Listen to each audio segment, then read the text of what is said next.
Hello दोस्तों, welcome to my YouTube channel. दोस्तों आज हम जानेंगे SBI credit card rent payment charges के बारे में।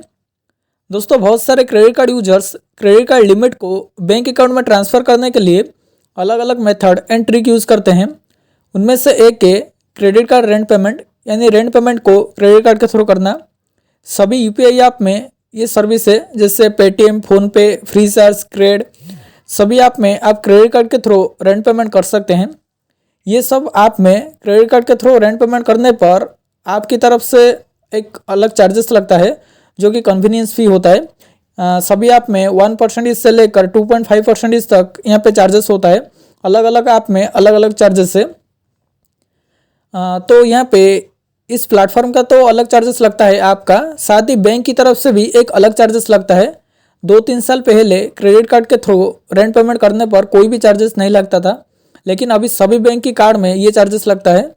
तो अगर आप एसबीआई क्रेडिट कार्ड के थ्रू रेंट पेमेंट करेंगे तो यहाँ पे बैंक की तरफ से पर रेंट पेमेंट 199 रुपये का चार्जेस लगता है एंड 18% जीएसटी मिला के टोटल चार्जेस 234 रुपये आपको देना होगा। ये 234 रुपये ये बैंक की तरफ से प्रोसेसिंग फ़ीस लगता है। जब आप रेंट पेमेंट करेंगे क्रेडिट कार्ड के थ्रू तब ये प्रोसेसिंग फ़ीस आपको देना होगा। ये चार्जेस पर रेंट पेमेंट का है। आप जितने बार रेंट पेमेंट करेंगे क्रेडिट कार्ड के थ्रू उतना बार आपको ये 234 रुपये का चार्जेस लगेगा। कितना भी अमाउंट का आप रेंट पेमेंट करो ये फिक्स चार्जेस आपको देना ही होगा। बाकी बैंक में परसेंटेज के हिसाब से चार्जेस लगता है, जैसे एक्सिस या एचडीएफसी बैंक क्रेडिट कार्ड के थ्रू अगर आप रेंट पेमेंट करेंगे तो वहाँ पे 1% प्लस जीएसटी ऐसे कुछ चार्जेस है, लेकिन यहाँ पे फिक्स चार्जेस है। यहाँ पे आपको 199 रुपये प्लस 18% जीएसटी यानी टोटल 234 रुपये आपको देना ही होगा। आप 1000 रुपये का रेंट पेमेंट करेंगे तो भी आपको 234 रुपये का चार्जेस लगेगा। जिससे 1000 रुपये का रेंट पेमेंट करेंगे एसबीआई क्रेडिट कार्ड के थ्रू तो भी आपको 234 रुपये का चार्जेस लगेगा। एंड 20,000 या 50,000 रुपये का रेंट पेमेंट करोगे तो भी आपको 234 रुपये का चार्जेस आपको देना होगा।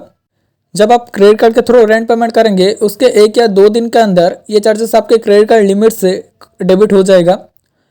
दोस्तों यहाँ पे यूपीआई ऐप में तो अलग से चार्जेस लगता है, प्लेटफॉर्म फीस लगता है। जो आप में आप क्रेडिट कार्ड के थ्रू रेंट पेमेंट करेंगे उस ऐप का तो अलग चार्जेस है, साथ ही बैंक की तरफ से भी चार्जेस लगता है, यानी दोनों साइड से आपको चार्जेस देना होगा, जो कि एक बड़ा अमाउंट का चार्जेस हो जाता है।